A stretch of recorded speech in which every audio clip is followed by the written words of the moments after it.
Well, welcome. Thank you so much for joining us here today. It's such a busy world. I always appreciate when you choose to spend your time here.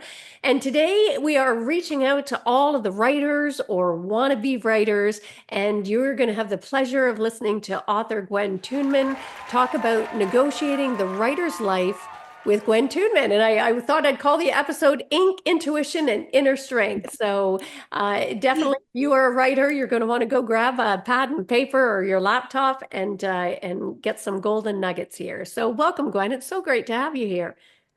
Hi, it's great to be here. Thanks, Cindy. And for those of you who may not know yet, Gwen Tuinman is the author of Unrest, put out there by Random House. It is, I guess you'd describe it as a 19th century feminist adventure, and it is set Mhm. against the gritty by-town frontier back in the 1800s. And the National Post called the book an edgy adventure yarn about women's freedom, which it definitely is, and so much more than that.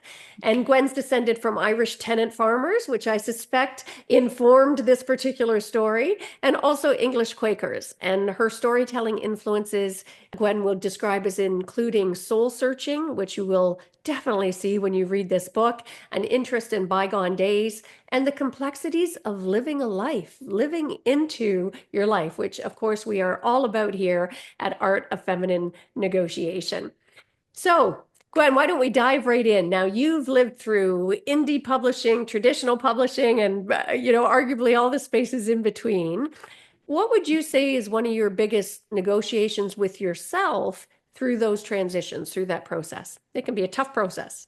Well, there were a few. I think probably the biggest negotiation, and particularly in the early period, was just simply calling myself a writer. Yeah. Some people are very kind and they say, well, if you write, you are a writer. Yeah. Stop. End of story right there. That's how it is. But you can be filled with so much imposter syndrome. Am I really a writer? Is this book an accident? Is there another one in me? Is it written well? Does it have an adequate level of craft? Is it something that amuses me, or will other people be interested in it? Particularly before I had indie published. I'm talking about like way back at the beginning. I have studied at a college and university level. I did not study literature or creative writing at a college or university level. It's something that I began doing. And so that just really, ratcheted up the imposter syndrome when I first started. I love that you have just encapsulated, I think, every internal negotiating that writers invariably go through. And so let's turn for a moment from that internal negotiation to some of the external briefly. Like you had mentioned before, the challenges of getting Unrest published. What were, would you say, some of the biggest negotiations that you faced, whether with the publisher or yourself, frankly, or the process, and how'd you navigate that? Hmm. Well, so I independently published a novel. And then I began writing Unrest. And that was in 2020 when I started writing Unrest. At that time, I did not have an agent. Every writer dreams of having an agent, and well, most I do, and of being traditionally published by, one of the big publishers.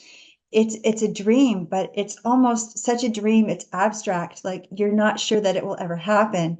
But I just continued writing for the love of writing. And so the negotiation with myself was to value what I was doing and to keep going. And so, that I did. And then, well, I was very afraid of putting things on social media. Yeah. I would go for long periods of time and not doing it. That is another level of negotiation, So true. to do that. And so one day I negotiated with myself to put a short video on Twitter. And the woman who became my agent saw that video. I had said, this reminds me of a scene from the historical fiction novel that I'm writing about, set in Bytown in 1836. And so she reached out to me, and that was the contact that I made Wow. that got me signed with an agent a few years later. So it was a small negotiation, but boy, was it ever worth it that I Powerful. came through. Yes. And so when I signed with the agent, Marilyn Biderman Yeah. at Transatlantic, and then she read the novel and she shopped it around and it got picked up very quickly by Random House Canada. Yeah. Now, the people I've dealt with at Random House Canada have been extraordinary. Right. So I would have to say there hasn't been any of this Yeah. with the publisher at all. It's Yeah. just been an absolute dream.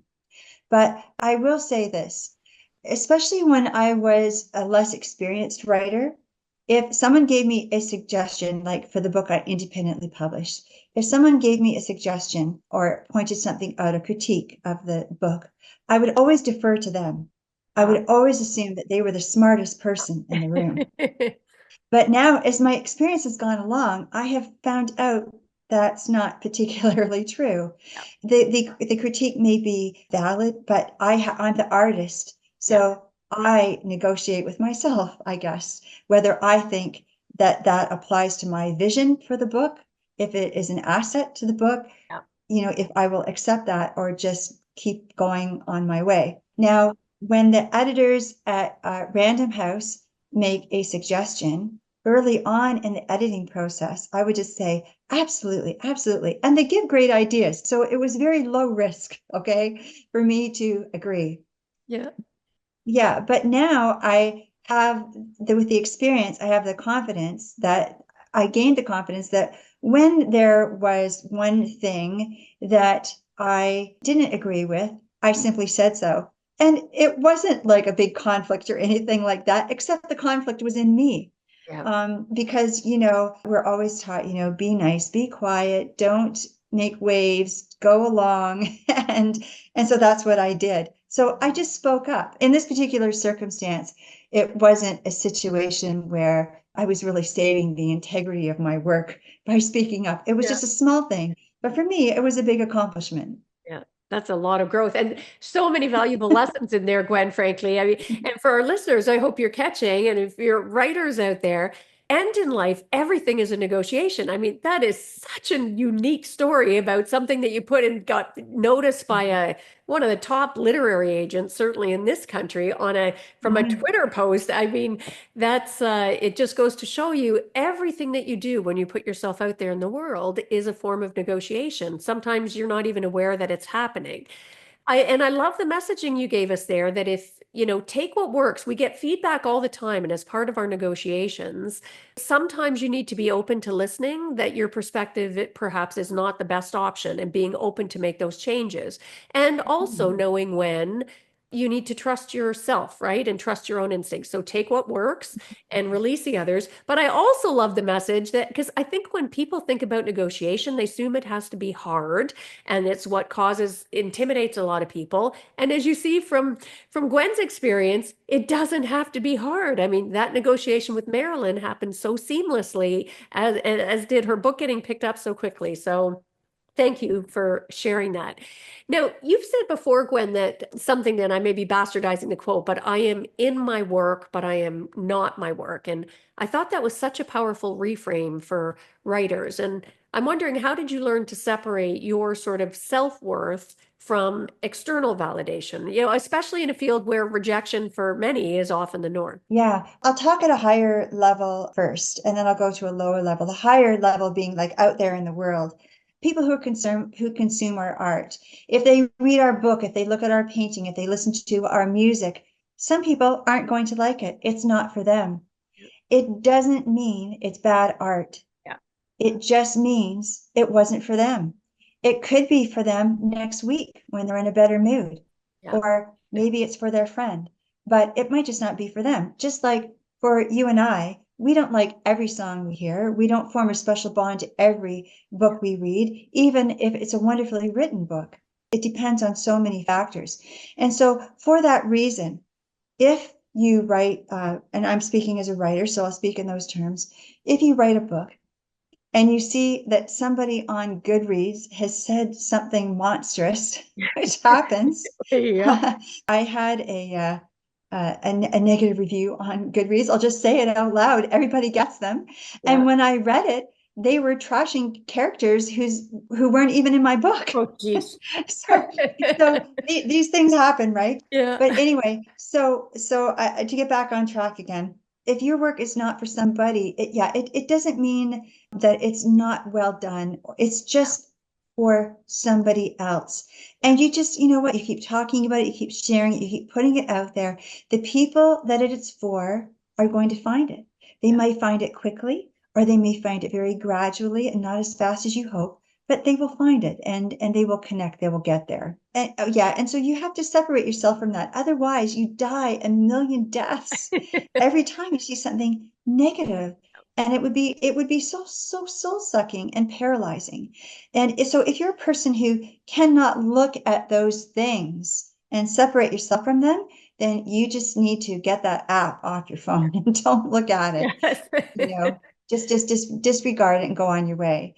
At more intimate level, if friends or family, or in my as it for in the situation of a writer, a critique group of some kind, if they give you feedback, that feedback is usually coming from a very good place. And that feedback is colored by their life experience and the kind of story maybe that they're used to reading, or the kind of story that they might tell if they were in charge of your story. But they don't know in your mind where your story is going in the future, Yeah. right? They're giving you that information they're giving you that critique point based on the information they have about your story at that given moment. And so it's up to you to weigh it out. It's really like walking high wire. Yeah. The word wasn't coming to me. Like teetering on a high wire sometimes, trying to figure out if you're going to take that advice or not. Because you have to ask yourself, am I not taking the advice because I'm being defensive? Yeah. Am I not taking that advice because it doesn't fit with the vision that I have? So you have to really explore that in yourself before you take it or don't take it. But either way, if people are throwing suggestions at you, and it doesn't mean that your work is horribly lacking. Yeah. They're just ideas. And your work is in the end a product. To us, it's our baby. It's very personal. But in the end, the work is a product because it is going to go out there, and there'll be transactions and people will pay for it and they will take it. And so you want it to be the best possible art, the best possible product that you can make. And you have to, in order to do that, I think there does have to be that kind of separation between us and what we create. I think that's a great reminder. And for our listeners, I want to really put a pin in that as well. And again, whether you're an artist, a writer, any type of creative, or for anything we do in life, there is not a single piece of literature that has ever been written that is universally loved by everybody. There is not a Mm. single piece of art that has ever been created that has been universally loved by everybody. So it's a great reminder when you're having those internal negotiations about your self-worth, about imposter syndrome, to remind yourself of that your audience is going to find, whatever it is that you are offering up in the world. I think that so thank you for that reminder. And let's talk about that sort of balance piece that I think so many writers have trouble with. I think you've, Gwen, become very intentional about managing, energy and creative flow and time of day Mhm. rituals even. So what advice would you give to our listeners who are writers negotiating, what seems to be the chaos sometimes of daily life while trying to hold space, some sacred space for their creative dreams? I'm at a stage in my life where I'm able to write full time. So I'll speak of it in terms of some of my experience as someone who's writing full time. As you know, when we go through the day, there are times when our energy ebbs and flows. And so part of my creative process has been getting to know myself really well and when my best energy times are. And I match those to the tasks that require the most mental energy. And I do everything as well that I possibly can to conserve my decision-making energy. I'll come to that a little bit later. So, for example, for me, if I'm writing drafts, like if I'm going through and writing the first draft of a novel, or if I'm doing editing work on paper, then I know that mornings are when I need to do that. And so I really believe that you shape the day you want to have. So I really guard my energy and make sure it's there for me. And it even starts like the night before. I'll make sure I get a really good night's sleep. I'll make sure I don't stay up and reading too late, which is very difficult not to Yeah. do, I'll just say. And I use that time the next morning. I try really, I'll only check my computer for emails once in the morning. I work on paper as much as I possibly can and stay off the laptop a lot. And then the afternoon, I will use to do administrative things. Like for me, that is responding to emails, it's creating social media pieces, it's pitching my book for a visit, like a library visit or some type of a book signing or something. If I'm in that phase where I need to do that, if I'm doing some research, I'll do that in the afternoon. Those are all creative ventures, but all creative tasks, but they don't take as much juice as laying down the story. Laying down the story, I almost have to be in a like dreamlike state, that creative flow. And I do things to get into that flow, to get myself there, and then to stretch it out and maintain it for as long as I can. Yeah. I love Mhm. how intentional you are, Gwen, about this. And it's funny. I mean, I'm just like exploding my mind. And it's ironic because one of the reasons I started Art of Feminine Negotiation was this idea about getting more intentional in how we negotiate our life from the internal to the external. And I got to Mhm. give you credit. You take it to a whole other level. And I am furiously taking some little notes on the side here because I've never really matched where the different energies that I bring and when they peak during the day so that I can match my activities to those Mhm. energy levels. I think that's brilliant advice. And I hope for our listeners that you're paying attention. I understand that you keep an index card on your desk that says, I shape the day I want to have. So, how did that shift in mindset impact on your ability to show up more creatively and powerfully? Well, I mean, things in life are going to happen, right? I think you're going to get a curveball. I have all of these processes in place. I follow them quite well, but I'm not always perfect at it. But the thing is, it gives me a target to get back to. Like if I fall off the wagon for a day or something, or have an off writing day. Shaping the day I want to have, it's basically like setting myself up for success. I know that if I read a book until 1 o'clock in the morning, or if I watch a suspenseful movie the night before, I want to start laying down new drafts, I'm going to be sunk Yeah. because there's just something in my brain that keeps turning on that tension and that suspenseful feeling. And then I just can't sink into that beautifully, into that creative flow that I need to get to. I mentioned earlier that I do things, as many things as possible to reduce the amount of decision making that I have to do. So in my date, I've made my own day timer and I think about all the roles that I have in my life. This is going a little granular, but I think about all the roles I have in my life, right? My children are grown, but I'm still a mother. I'm a Yeah. wife. I'm a friend. I like to keep my home in a particular way. My husband and I live on a homestead, so we have homestead chores and activities to do, and the meals need to go on the table. And so I have those things all scheduled out. So I do particular things each day. I have an organizer with a meal plan down one side that I fill out every Sunday. I fill out my day timer every Sunday. I know exactly what we're eating.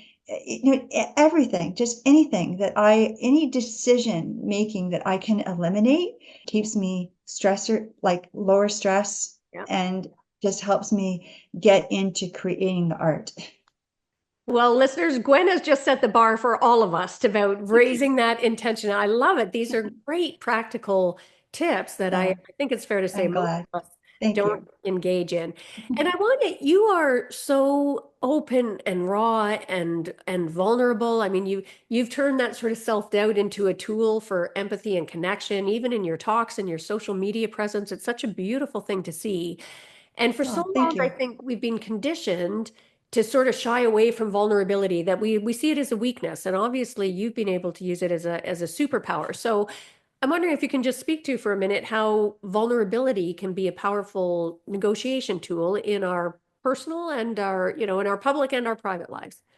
Well, I'm going to take a little step back because Okay, so I've been a shy person, and then I found my voice. Yeah.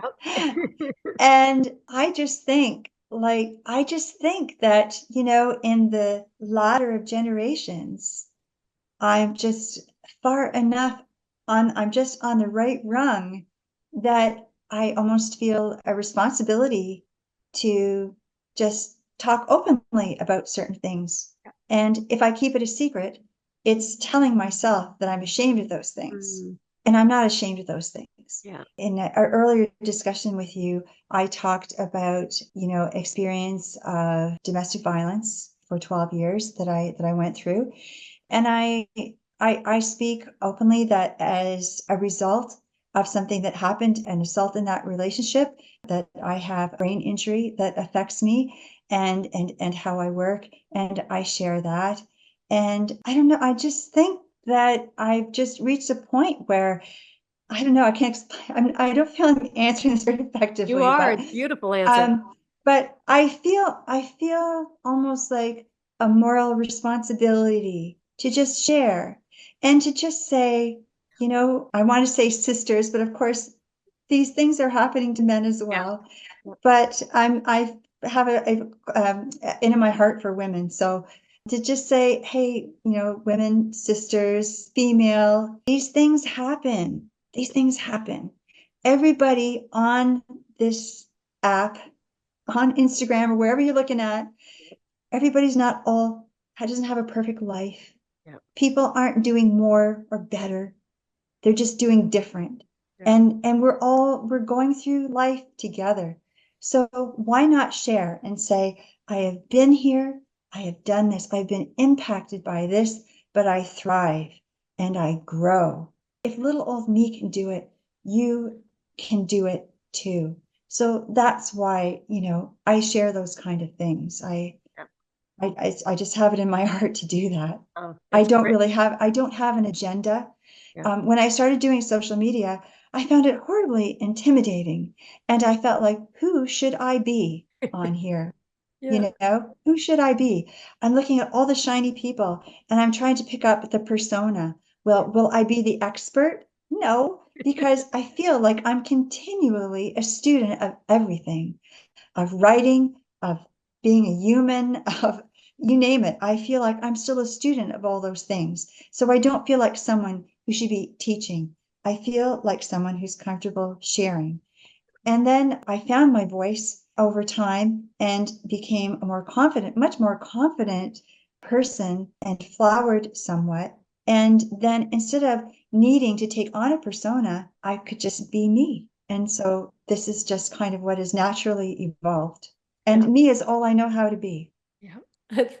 Partway through your answer, which was gorgeous, but you'd said, "Oh, I don't think I'm answering your question." It could not have been a more gorgeous answer if you had had a month to craft it. That was so empowering on so many levels, and I love I'm that you so ended glad. up saying, "I can only be me." And again, I hope for our listeners that you really took that in and that you walk away living into that, right? Just be you. There is so much pressure on Instagram for that perfect life. And so thank you for calling that out, Gwen. I think it's important for us all to remind ourselves, just be authentically you. And not just in promotion like this, where promoting yourself as a writer or a creative or in whatever career for those of you who are tuning in on this as well, but in how we negotiate with others as well. Show up authentically as yourself, the beautiful, the ugly, the good, the bad, the ugly.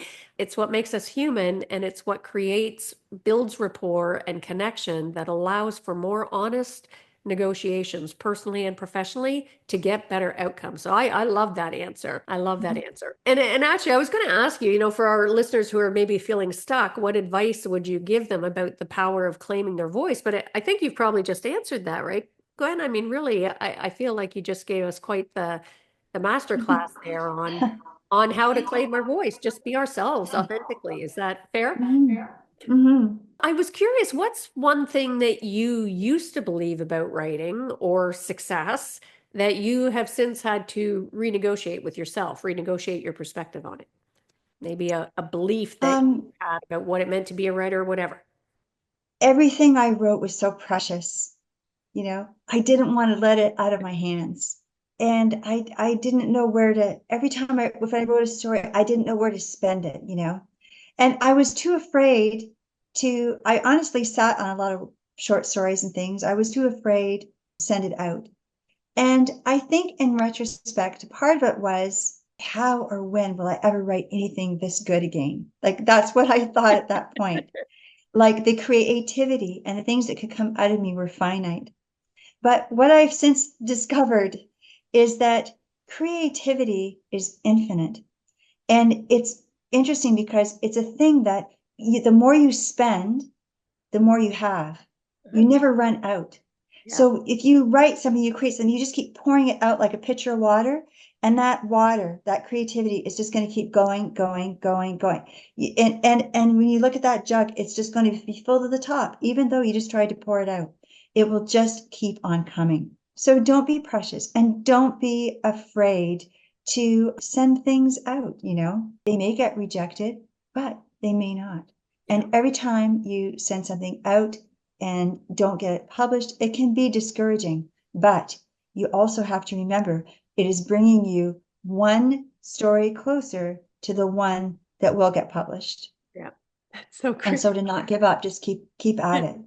Your perspective, Gwen, is eerily consistent with my philosophy, the things that led me to bring the art of feminine negotiation into the world. You so beautifully describe that scarcity mindset versus an abundance mindset. And I think we don't talk about that enough, right? And it's funny, I've never thought about it in the context of even creativity, right? When we think about scarcity versus abundance, we usually think about money or, even, Yeah, love or time, but yeah. it's our capacity for creativity. I love that Mhm. perspective that it's limitless. Mhm. And speaking of creativity, I think, writers are often expected, obviously, to be both creative, but also somewhat commercially savvy. So, how or do you negotiate the tension between artistic integrity and market expectations? Is that a factor for you? Well, it is something that one day I think I know what I'm doing, and the next day I have no idea. I actually get a lot of positive feedback about my work on social media, which is my marketing for me. And it's really makes me laugh sometimes because I'm so grateful that people enjoy what I'm doing. Sometimes I know what I'm doing, and sometimes I just don't know what the heck I'm doing. We must put our work out there, otherwise we're creating it in a vacuum. And then what's the point? Yeah. Right? People need to know what's there. So really, I've had to make friends with marketing. Marketing is the idea of just saying to people, hey, this is what I make. This is who I am. Maybe you'd enjoy spending time with me here. Maybe you'd enjoy what I make. Have a look. What do you think? That's basically, what you're saying. Now, we all know people talk about the algorithms and it's hard and why aren't I getting more traffic? And that happens to all of us. And so at times when that has happened, I have sort of drifted a little bit away from being my real authentic self. And I have looked at the gurus, right? And tried to implement some of what they're doing. And I have to tell you, I just end up feeling the tension that you mentioned in your question. I end up feeling kind of cheap and gimmicky. And and no judgment to anybody who does that and Yeah. it works for them. It just doesn't feel like a good fit for Yeah. me. And so I have just drifted back and now I permanently stay in my lane Yeah. of just being myself. Yeah. Which Uh, circles back beautifully to what you would talk about earlier, right? Just Thank you. be me, right? And Just it, show up as ourselves. mhm. Yeah, and I'd say a bit of the tension and a bit of the negotiation is how much to share your work. Yeah. I still don't know exactly where that line is. But, everything that I hear is, share your work, talk about your work, keep putting your work out there.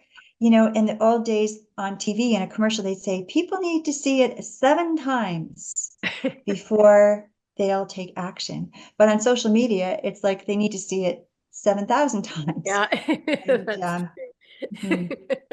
it can feel like you're putting the same thing out again, again, and again. But the fact is that everybody who follows you is not seeing it every time they go to scroll. Yeah. They're just seeing it once in a while. So these are some of the my realizations that have kind of, knit together. Yeah. And that's kind of where I'm at today. Well, that's a I'm great changing all the reminder. time. Yeah, aren't we all? But Yeah. thank you for mentioning about them not seeing it, because I think we do feel sometimes like, oh, I'm beating this with a dead horse, I'm flooding it too much. But I was shocked when I heard within something like 4% of the people, even within your own so-called friend circle, who are showing Mhm. what you're posting. So Mhm. absolutely putting it out there. I love that. Mhm. So Gwen, what is next for you creatively, and what kind of Oh, negotiations do you anticipate needing to make to birth that work out into the world? oh, well, thank you so much for asking. I'm actually nearing the finish line on finishing another novel, which Oh, I'm very excited about. But in the process of publishing, it will still take a long time for it to see the light of day with a cover. It still takes a long time. And the negotiating that I'm doing with myself right now is I'm probably wrestling with myself about sending the book out to some expert readers. And when I say expert readers, I mean, historian, yeah, people to yeah, make sure that, to help me ensure that I'm getting things right in the story, which of course is very important to me.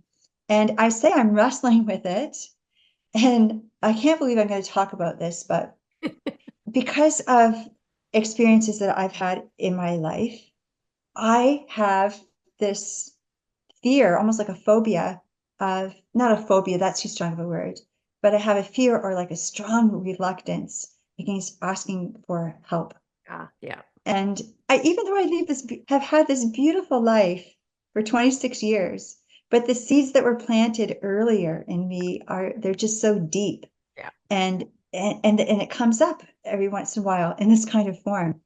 And so I know I need to reach out and contact some people, but I haven't done it yet because I'm experiencing this resistance. Yeah. So now that I've said it to all these lovely people and yourself, Cindy, this is maybe my way of putting my feet to the fire. I like So in the next week, I'm going to do it, even though I'm still doing a deep edit, one last deep edit of the novel Yeah. before I send it out to anybody. I need to have a finish line in the sand, drawn in the sand, right? So I know what I'm aiming for. I love So, that. There's a power in when we publicly declare something, right? okay, good to know. I'll let you know how that goes. No, I'm going to do it. I'm going Yeah. to absolutely do it. It's going in the daytimer next week. Yeah. Gwen calls somebody. And can you give us a little teaser about what the book's about, or would you rather not at Oh, this? I think I could do that. Yeah, I have to be, again, totally transparent. I haven't formulated really exactly how to talk about the book, Yeah. so I'll just kind of wing it. Sound It is, I'm a Canadian girl, and it's another book set in a period of history in Canada. What I write is categorized as historical fiction, but I'm writing a story about people set against a historical backdrop. That's basically what I'm doing. The story is set on the east coast of Canada, and through the story, I'm exploring misogyny, and there's a lot of negotiating going on, in that. all caps, Yeah. in the story. Yeah. And also, I think it's really exploring how we're shaped by our past and the things that we remember and the things we can't remember. Ooh. Oh, Yeah. nice. And you, And for listeners, how lucky you are hearing it here first, apparently. So that is yeah, exciting. actually, a lot of elements, themes in the book that resonate with things happening eerily happening Uh, right now, yeah. and didn't plan it, Yeah. just happening. Well, and Yeah. isn't So, that a great lesson, right? I mean, if when we don't learn our history, we are doomed to repeat it. So it is oh yes. how often Mhm. those patterns, historical Yeah. patterns, do repeat themselves. Yeah. Oh, beautiful. Well, Gwen, and I know for those of you as well who haven't had a chance yet, we did an earlier episode with Gwen as well, talking about negotiating our voices and our identity as women, both past and present, and make sure to check out that episode. It was so rich with it was such an interesting conversation. But as you know, Gwen, I normally like to end by asking what's one of the greatest mindset shifts you've had in your life. So I give you the opportunity now if you want to, if you remember what your answer was there and you want to stick with that, or if there's another mindset shift that occurs to you now, just one of those aha moments where you think differently about something or show up differently. Yeah, I can share a new one. I Okay. can share an additional one. I would say an aha moment was when I came to realize my worth and my value. My worth and my value. I mean, like, I am a writer, but it's not all that I am. Yes. And so our worth and value comes from the core of us and who we are, not what we are. And so when there are conversations, whether you are regardless of what you do for a living or what occupies your day, you have an opinion and you have worth and you deserve to be heard. Yeah. That's it. That's beautiful. Oh, so powerful. And such a great reminder for all of us. I think we all suffer from that. And there's so much societal pressure from, our Mhm. consumerism and the advertising, and for women in particular. Well, now I'd say more for both men and women, frankly, how we're supposed to show up. So that's just such a beautiful reminder. So where can people learn more about you, Gwen? Well, people can learn about me at gwentuinman.com. You can hang out with me on Instagram or Facebook, and or you can check me out at on the Penguin Random House website. Perfect.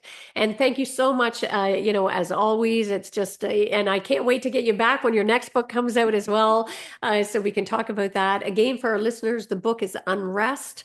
You can grab that anywhere now at independent bookstores or any of the big players as well. And I do encourage you to do that. And again, Gwen, thank you as always for sharing your insights. It's so valuable to us. Thank you. It's been a pleasure.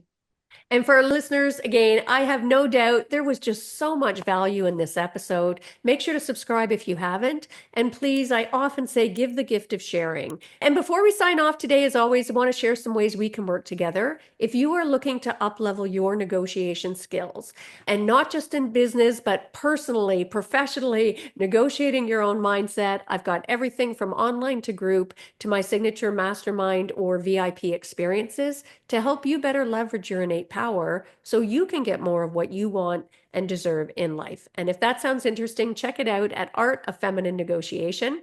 Make sure to grab a copy of my book of the same name, The Art of Feminine Negotiation, if you haven't done that, so you can up level to negotiate your best life. And that is a wrap for this episode. Until next time, go forth and negotiate your best life on your terms so you can stop missing out and you can start getting more of what you want and deserve from the boardroom to the bedroom. Until next time, take care.